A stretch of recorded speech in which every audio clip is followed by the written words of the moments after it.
Welcome to Compelling Topics, the only channel dedicated to the perspective of leading researchers from the Italian independent scene. Let's turn your minds on. One ordinary spring morning in 1987, in Rome, a man leaves his home without a trace. No noise, no witnesses, no clues. Only 5 objects left behind on the bed, like a silent message. That man is not a stranger, but Federico Caffè, one of the most brilliant Italian economists of the 20th century. From that moment on, his life dissolves into nothing, becoming one of the most unsettling and fascinating mysteries in Italian history.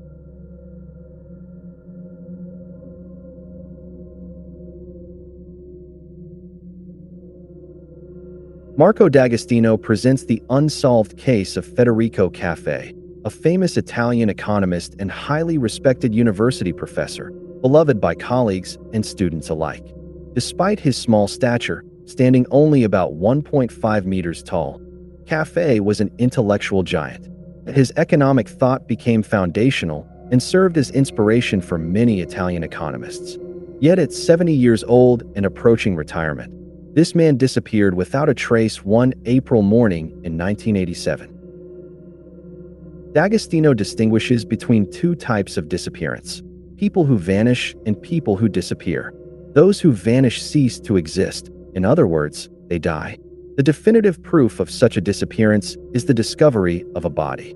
Those who disappear, however, do so without leaving any trace, like wind on marble or shadow on pavement. The protagonist of this story is another genius who, like the physicist Ettore Majorana, decided one day to disappear forever, leaving no trace. Before recounting what happened that morning of April 15, 1987, D'Agostino establishes who this person was. Caffè did not pass into history solely because of the mysterious circumstances surrounding his disappearance, but also for his substantial contribution to economics. Federico Caffè was born in Pescara on January 6, 1914, to a humble family of Abruzzese peasants. He graduated in 1936 with a degree in economic and commercial sciences from La Sapienza University of Rome. Already at age 25, he became an assistant in the economics faculty, thus beginning his academic career. After World War II in 1945, Caffè contributed to drafting the new Italian Republican Constitution as a member of the Economic Commission of the Ministry for the Constituent Assembly. In 1947, thanks to a scholarship, he traveled to the London School of Economics and Political Science. In the British capital, he deepened his knowledge of John Maynard Keynes, the renowned British economist whose revolutionary ideas transformed modern macroeconomics. Caffè studied Keynesian doctrine in depth and was one of the first to spread these economic ideas in Italy, dealing with macroeconomic policies and welfare economics. After his London experience, Caffè returned to Italy. He first worked at the Bank of Italy, then became professor of political economy in Bologna until 1955. He transferred for 1 year to the University of Messina, then returned to Bologna in 1956, remaining until 1959, when he became full professor of economic and financial policy at La Sapienza University of Rome. Professor Caffè considered the university almost like a second home. His students became his second family. It is estimated that Federico Caffè supervised the thesis of more than 1,000 students. According to them, the professor's lessons went beyond economics itself, touching on politics, literature, history, and music. He trained many Italian economists. Listing them all is practically impossible, but the most notable include Ignazio Visco, future governor of the Bank of Italy, Bruno Amoroso, Nicola Caccese, Ezio Tarantelli, Giorgio Ruffolo, Daniele Archibugi, and Nino Galloni. Curiously, Caffè was also the thesis supervisor for Mario Draghi, who would become president of the European Central Bank and later Prime Minister of Italy. What is particularly surprising is the content of Draghi's thesis. Highly critical of the project for a single European currency, a project that Draghi himself would later support with all his forces, even saving the euro in 2012 by pronouncing the famous phrase, "The ECB is ready to do whatever it takes to preserve the euro." One wonders what Professor Caffè would have thought of all these controversial activities by his former student. Returning to Federico Caffè, he was not only a university professor whose existence was indissolubly linked to his profession and students. Caffè was, as his student Mario Tiberi defined him, an uncomfortable economist. The thought and ideas of the Pescara-born economist did not please all those who in those years were at the pinnacles of political, economic, and financial power.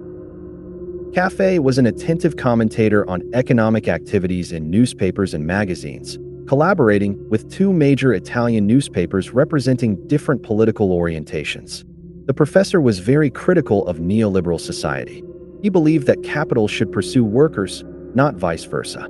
He believed in abolishing the speculations of those he called the rabid ones of finance, in favor of democratic programming and planning.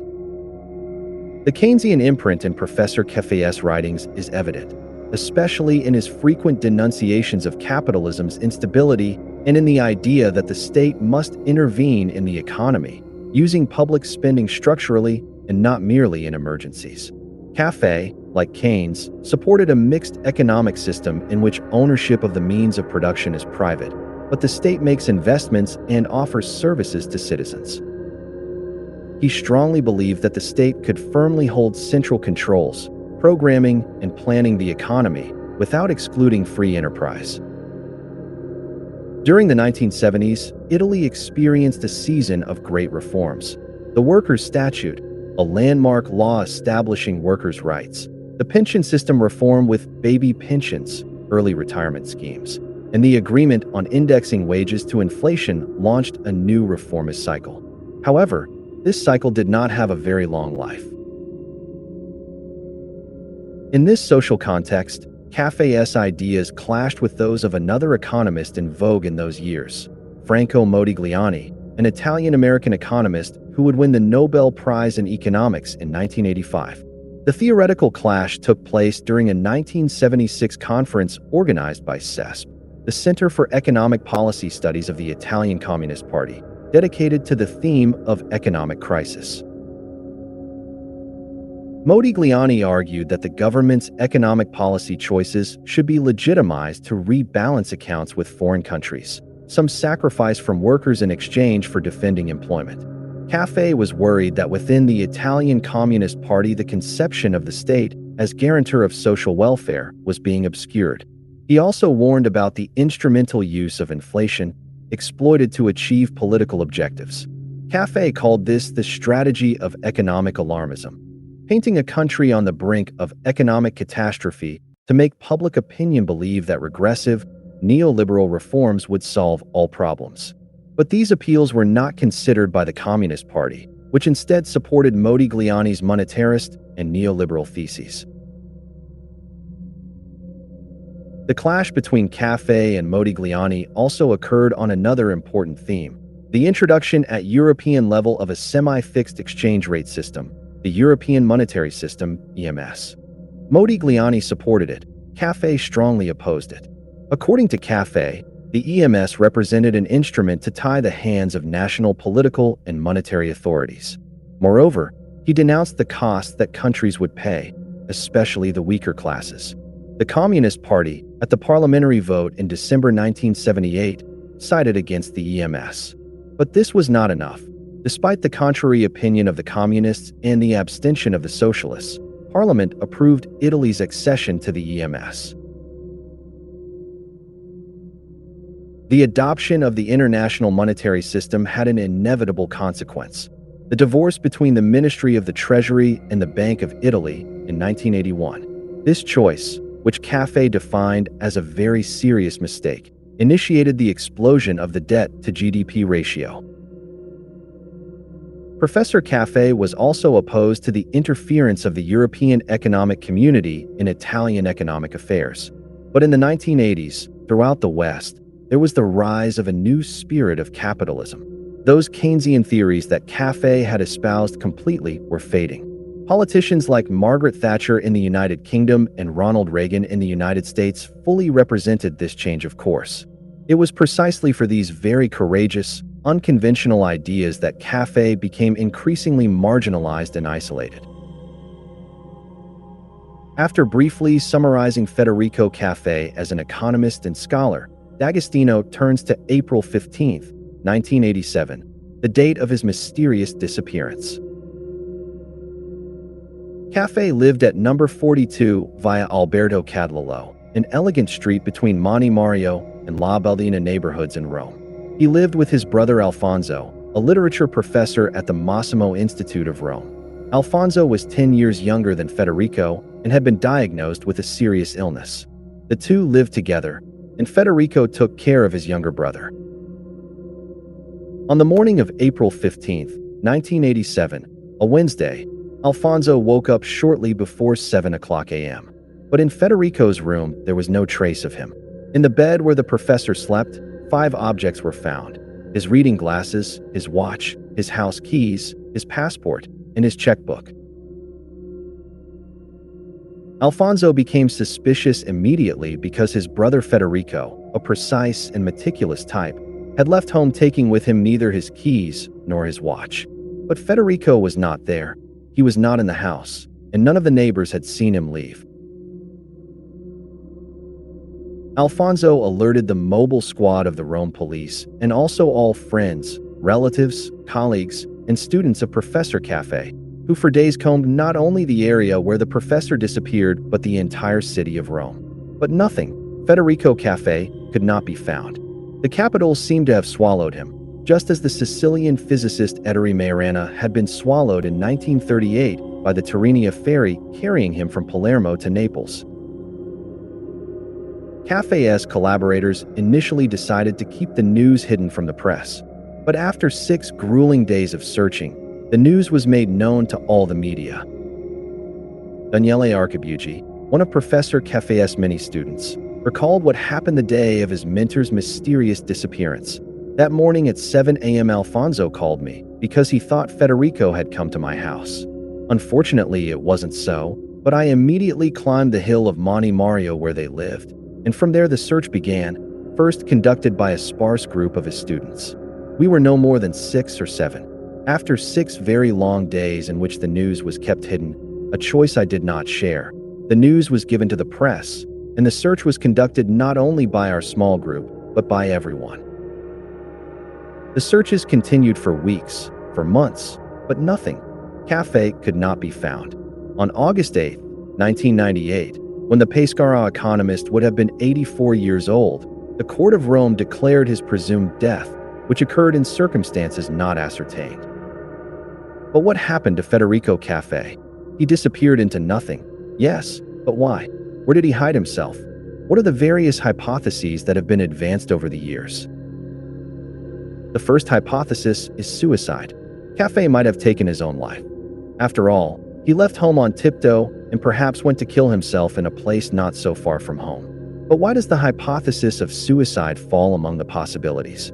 Because Caffè, according to practically everyone who was close to him until the end, was going through a difficult period of depression.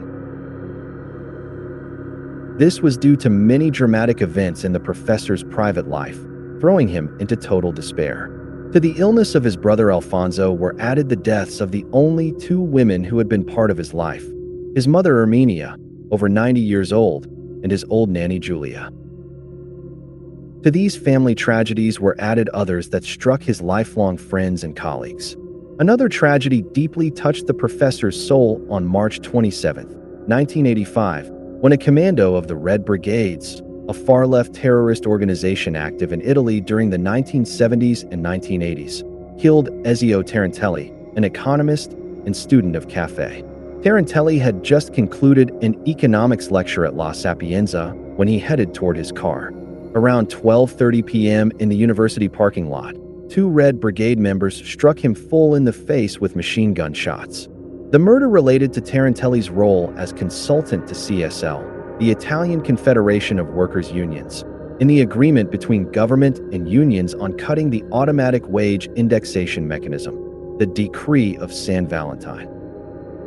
Another tragic event was the disappearance of Franco Franciosi, former assistant to Caffè and professor of regional economic policy, struck down by liver cancer on May 22, 1986. The bereavements did not stop here. On November 23 of the same year, Fausto Vicarelli, a former student of Professor Caffè and professor of political economy at La Sapienza, died due to a car accident. To these tragic bereavements was added another issue that magnified Professor Caffè's depression. University life was extremely important to him: the lectures, the exams, the daily contact with students. The interruption of this daily routine was imminent since Caffè, at the time of his disappearance, was 73 years old and had already become an emeritus professor. This series of tragic events, one after another, and the difficulty in accepting retirement had generated in Professor Caffè a profound feeling of pain, anguish, almost desperation. To Daniele Archibugi, Caffè had even asked for help in committing suicide, as the economist recalled in the book Master of My Desires. But does the suicide hypothesis hold up? Arturo Bocchini, who was the chief of police under the fascist government when Ettore Mairana disappeared, said, "The dead are found. It is the living who can disappear." Those who do not believe in the suicide hypothesis emphasize that Federico Caffè's body was never found. This seems irrefutable proof, because without the corpse we have no certainty that Caffè committed suicide, especially because a clear message had been provided by Caffè himself to his friend Carlo Reini in a letter sent only 10 days before disappearing. "A subtle depression has deprived me of any reasoning. I am desperate and don't know what to do. I would not want to end my life with the squalor of suicide." But if Caffè did not commit suicide, then what happened to him? Thus, a second hypothesis must be introduced: voluntary retreat into a convent. The monastic hypothesis is undoubtedly the one that relatives, friends, colleagues, and students of Caffè consider most plausible. After all, for another genius who disappeared in mysterious circumstances, Ettore Mairana, the same thing had been hypothesized. And geniuses speak the same language, have the same closed, mild, and reserved character. Look at the world from another perspective. It was said that Mairana had well understood the bad turn that physics was taking in the 1930s, which would soon put at the disposal of the Allies its best minds to design the atomic bomb. Caffè instead had seen his Keynesian theories swept away by that unbridled neoliberalism that, starting from the 1980s, had established itself in many Western countries. Mairana and Caffè would therefore seem to be united by the same fate, disappeared into nothing, fleeing from a world in which they no longer recognized themselves. But if Caffè took refuge in a convent, then the questions are essentially two. The first is obvious. In which of the many Italian convents did Professor Caffè hide? Some hypothesize he may have found refuge in his native Abruzzo region. Others bring up the Certosa dei Misteri, the Charter House of Mysteries, at Serra San Bruno in Calabria. But here too, As with Majorana, we can only make conjectures. Never has any monk inside the charter house confirmed that Professor Caffè could be there. However, one thing we know with certainty is that Caffè knew very well the story of the Sicilian physicist, since Leonardo Sciascia's essay The Disappearance of Majorana was one of Federico Caffè's last readings. Since the professor knew this case in minute detail, having studied it meticulously, one comes to think that he could really have meditated everything. The second question was posed mainly by people closest to Caffè, friends and colleagues who knew the professor's daily habits. Federico, to move from home to university, did not use a car, but took the bus. Moreover, Caffè was a 73-year-old gentleman who would never have been able to walk for very long through the streets of Rome. A person with his physical characteristics, dressed in jacket and tie with a coat in April, cannot pass unnoticed. But since no one seems to have seen him that morning, one comes to think someone helped him escape. An accomplice, never identified, could have easily picked him up and escorted him perhaps to a safe and inaccessible place. But what if this narrative were true only in part? Someone would have, yes, picked up Federico Caffè, but perhaps it was neither a friend nor an accomplice. This is the third and final hypothesis on the Caffè case, the most frightening, the hypothesis of kidnapping. But why kidnap a 73-year-old university professor now close to retirement? An answer to this question could be identified in that label of uncomfortable economist that Caffè had gradually sewn for himself over the years. Moreover, those who believe in the kidnapping thesis emphasize an aspect of no small importance. In the space of not even a year, 3 of Professor Caffè's closest collaborators had passed away, all 3 in not indifferent circumstances. Tarantelli killed by the Red Brigades, Franciosi by his illness, and Vicarelli by a car accident. Perhaps it was a simple coincidence, or perhaps not. The fact remains that this hypothesis has been scarcely considered both by investigators and by the relatives and friends of Professor Caffè. Among the investigators engaged in the searches was Antonio Del Greco, who directed the 7th section of the mobile squad of the Rome police headquarters. In an interview released last year, Del Greco declared he never had doubts that Caffè had committed suicide, never mentioning the kidnapping hypothesis.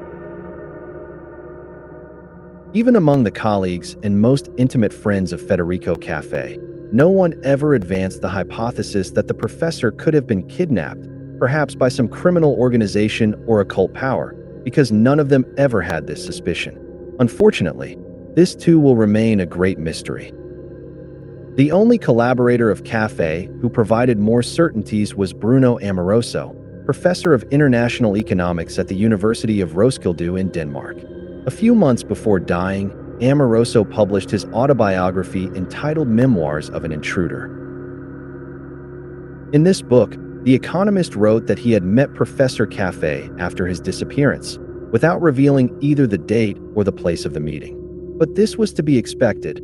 Amoroso was one of the professor's most intimate friends, and like all good friends, he was certainly able to keep such an important secret.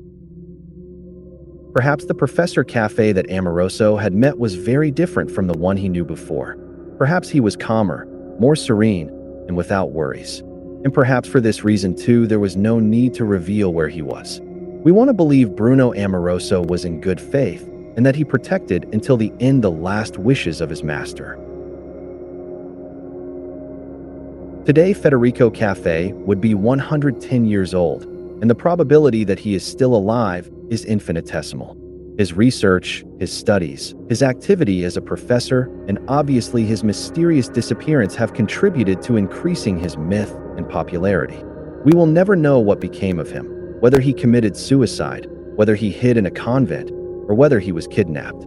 This too remains among the many unsolved stories that occurred in Italy.